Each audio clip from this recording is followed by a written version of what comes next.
जय हिंद दोस्तों, सैनिक समाचारों में आपका हार्दिक स्वागत है। सबसे पहले बात करते हैं हेडलाइंस की। हेडलाइंस में आज मैं बात करूंगा कि जेएसयू जवानों का लाखों का जो ग्रांट है उसकी हुई है मंजूरी। देखें कौन सा ग्रांट कब हो आएगा आपके खाते में।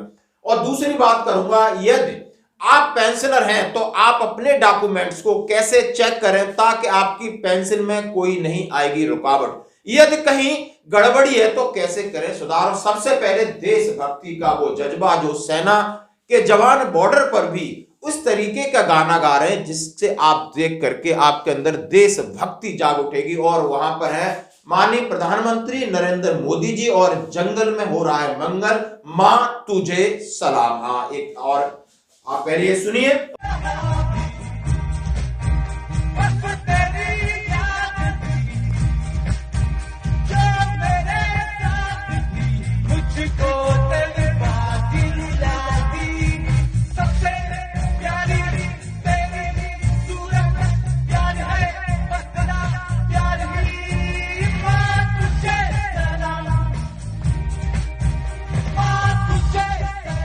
तो मैं सलूट करता हूं इन बहादुर जवानों को। आइए अब बात करते हैं, मिनिस्ट्री ऑफ डिफेंस की तरफ से एक लेटर निकला है। जैसा कि हम सभी लोग रिटायर्ड हो जाने के बाद, ये आपका पूर्ण हक है कि इसके बाद भी केएसबी से बहुत सारा आपको पैसा मिलता है। और किस किस का पैसा मिलता है आपको पता है, चाहे आपकी डॉटर की मैरिज हो, चाहे आपके बच्चों का स्कूल फीस हो, चाहे आपकी होटल सब्सिडी हो, चाहे आपकी वोकेशनल ट्रेनिंग आपकी वाइफ का करा रहे हैं, चाहे आपका मेडिकल हो, चाहे आपका पेनुरी ग्रांट हो, किसी प्रकार का एजुकेशन हो, डिसेबल्ड चिल्ड्रन है, तो उनका जैसे जैसे आप कार्रवाई करते हो और उस डेट के हिसाब से पैसा रिलीज होता है, उसका लेटर 4 जनवरी 2024 का मिनिस्ट्री ऑफ डिफेंस, इसमें नंबर दिया हुआ है केंद्रीय सैनिक board welfare section, approval update for various welfare scheme. यानी आपका जो पैसा है वो सैंक्शन हो गया है, यानी आपकी एप्लीकेशन है वो सिनेटी में लग करके अप्रूव हो गई है, पैसा आपके खाते में आएगा। Approval for the payment against following welfare scheme has been accorded as per details mentioned. यानी अप्रूवल हो गया जो आपका पैसा है किसके साथ। यदि आपका पेनुरी इनिशियल है तो 23 अक्टूबर 2023 तक का पैसा सैंक्शन हो गया है। पेनुअल रिन्यूअल है तो 12 दिसंबर 2023 तक का हो गया है। मैरिज है आपने लड़कियों की दिया है तो 19 सितंबर 2023 से पिछले वालों का पैसा सैंक्शन हो गया है। एजुकेशन 29 सितंबर 2022 तक का हुआ है। 100% डिसेबल्ड है उनको 14 दिसंबर 2022 का है। ऑर्फन चिल्ड्रन इनिशियल और रिन्यूअल का 19 सितंबर 2023 और 31 मार्च 2023 है। मेडिकल ग्रांट है 3 अगस्त 2023 तक की सैंक्शन हो गई है। और वोकेशनल ट्रेनिंग 24 जुलाई 2023 तक सैंक्शन हो गई है केएसबी से। करोड़ों रुपए का फंड होता है, करोड़ों का, और ये सभी जेएसयू जवान उनके बच्चों के लिए होता है। Other application are being processed as per their online seniority and availability of funds. Intimation will be given when application are approved for payment. After approval please allow at least 30 days for processing of payment. Application are requested not to raise individual queries. यानी उन्होंने कहा है कि दूसरी application आप उनको raise कर सकते हो और सीनियरिटी के हिसाब से एक्सेप्ट किया जाएगा। In case the applicants do not receive payment even after 30 days of approval of application, यदि आपका पैसा आपके खाते में नहीं पहुंचता है 30 दिन के अंदर, they may email the following documents for reissue of payment on welfare. जो नीचे ईमेल दिया है welfare grievance@gmail.com पर आप अपना एप्लीकेशन फॉर पेमेंट एक बना के भेजिए और scan copy of front page of bank passbook की, bank statement of 2 months from date of approval of application. Colonel AK Singh, joint director welfare. हाँ जी दोस्तों, ये वो स्कीम है जो कागजों पे नहीं है, ग्राउंड पे है और जबरदस्त फायदा होता है, सब लोग इसका लेते हैं। इसमें बहुत बड़ी कोई कार्रवाई नहीं है कि हम केएसबी साइड में अपने आप को रजिस्टर कराते हैं, डॉक्यूमेंट अपलोड करते हैं, समय समय पर इसकी एडवाइजरी निकलती है, उसका फायदा उठाते हैं। अब बढ़ते हैं अगली खबर की तरफ। यदि आप फौजी हैं और आप रिटायर्ड होके आ गए हैं या पुराने फौजी हैं या स्पर्श है तो एक बार इस न्यूज को जरूर पढ़ लो ताकि आपको यह पता चले कि हमारी पेंशन में कोई बाधा नहीं आएगी। और हमारी वाइफ का जो डॉक्यूमेंट है, यानी डिस्चार्ज बुक में क्या होना चाहिए, पीपीओ में नाम होना चाहिए, उसकी डेट ऑफ बर्थ है, उसका आधार कार्ड, उसका पैन कार्ड, सारी चीजें एक दूसरे से कोरिलेट है या नहीं है। यदि नहीं है तो आपने ये काम करना है, यदि नहीं है तो आपने इसका एक पीडीएफ हमसे मांग लेना, इसका भी ले लेना, तो ये काम आपने करना है। इसमें लिखा है must follow points for ex serviceman, pension for wife. पत्नी को पेंशन के लिए पूर्व सैनिकों को इन बातों को पहले से ही ख्याल रखना चाहिए, पहले से ही। पूर्व सैनिक की मृत्यु के बाद उसकी पत्नी की पारिवारिक पेंशन के तत्काल अनुदान के लिए निम्नलिखित दस्तावेजों में पत्नी का नाम, जन्म तिथि पूर्ण रूप से डेट, मंथ और ईयर और मेल खाती होनी चाहिए। पहला पॉइंट, पीपीओ, पूर्व सैनिक का पीपीओ, सर्विसमैन के पास सही नाम और पत्नी की जन्मतिथि होनी चाहिए, यानी जॉइंट नोटिफाइड पीपीओ होना चाहिए। यानी अभी ये नियम बन गया है। क्यों ये बताया जा रहा हूं, क्योंकि 86 से पहले पीपीओ में पत्नी का नाम होता ही नहीं था। किसी का होता था तो उनकी जन्मतिथि दिन, महीना और साल के हिसाब से नहीं होती थी, सिर्फ साल लिखी रहती थी। अब उनको जरूर एक पीपीओ में भी वाइफ का नाम और उसकी डेट ऑफ बर्थ इस फॉर्मेट में होनी चाहिए।